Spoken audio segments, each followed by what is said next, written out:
Hello everyone, it's Shannon here, and welcome to a Cherry on Top's June video hop. This month's theme is stamps, and I decided to create a clean and simple card featuring this gorgeous stamp from Waffle Flower Crafts. The stamp set I'm using today is called Sketch Rose. It's from Waffle Flower Crafts. I think it's such a gorgeous stamp set. It features this large, kind of graphic rose image, and I just think it's so beautiful. We're going to pull off this large floral stamp and just stamp it onto some white cardstock. I'm going to use my Misty here. That's because I definitely want to stamp this later after I ink it up, and it also allows me to stamp it multiple times. You can see here I'm inking this up in a color other than black. I'm using Aged Mahogany, which is a distress ink. I like using different colors sometimes. I think it just adds to the interest, a little bit unexpected, and keeping it a dark tone still allows us to get a lot of contrast. We're going to use the Sketch Rose coloring stencils to color this floral image. These stencils are going to make it easy to add depth and also very quick and easy to color. The stencils, there's 2 stencils in this set, and each section is labeled. We're going to start with section 1 here, which will color the base for the rose and the bud. I'm going to use my lightest red here, which is Abandoned Coral, and quickly ink blend kind of a flat color of this Abandoned Coral over the rose and bud. Once we finish with that, we'll move on to the next layer. There's actually 3 layers for the rose, so you'll need 3 different kind of colored inks or just vary your intensity of pressure. So I'm on to the next layer, which is the number 2. I'm going to line this up. This one will just color the second layer for the large rose, and my darker shade here is Candied Apple.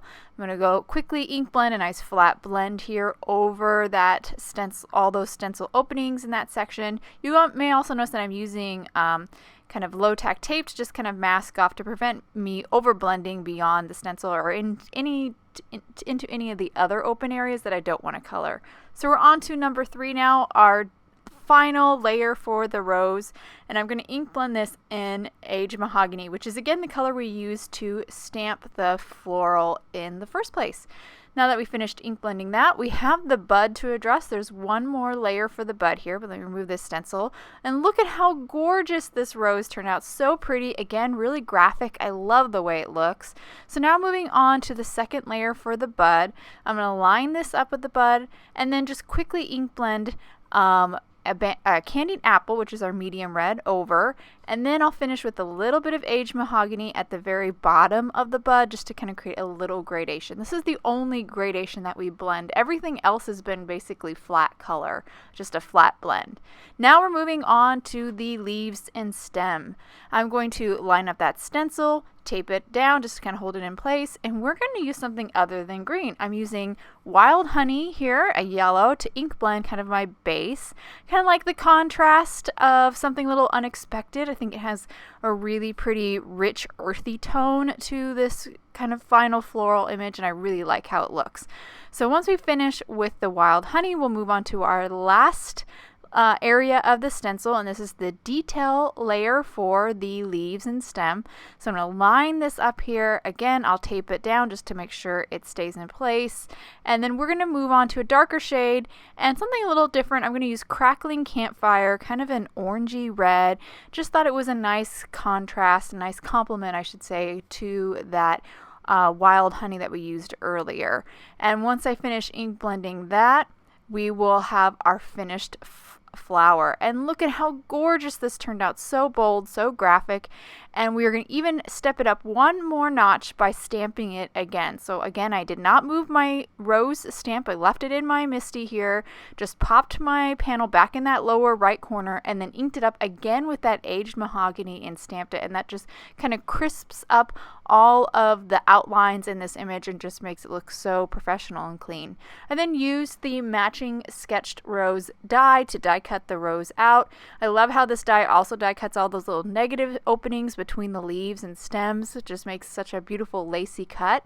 Now we're going to move on to our sentiment. Going to go back to that sketched rose stamp set, pull a sentiment from that set, and place it in my Misty. I'm going to stamp it on some black cardstock, and I am going to heat emboss it, so I did apply anti-static powder, stamped it in embossing ink, which was VersaMark, dipped into some gold embossing powder, and now I'm just going to heat set with my heat tool.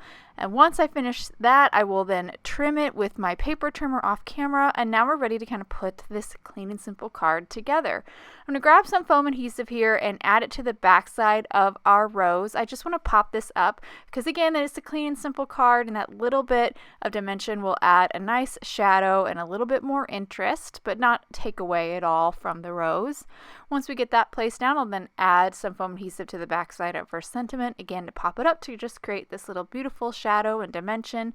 Remove the backing here, and I'm going to center this right kind of over the rose.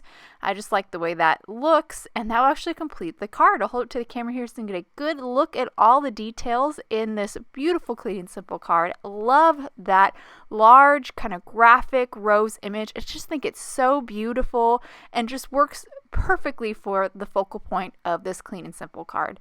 Hope you guys enjoyed today's card and video. If you have any questions about the products I used, please check out the links below in the description. Thank you so much for watching, and be sure to check out the other awesome videos in today's video hop.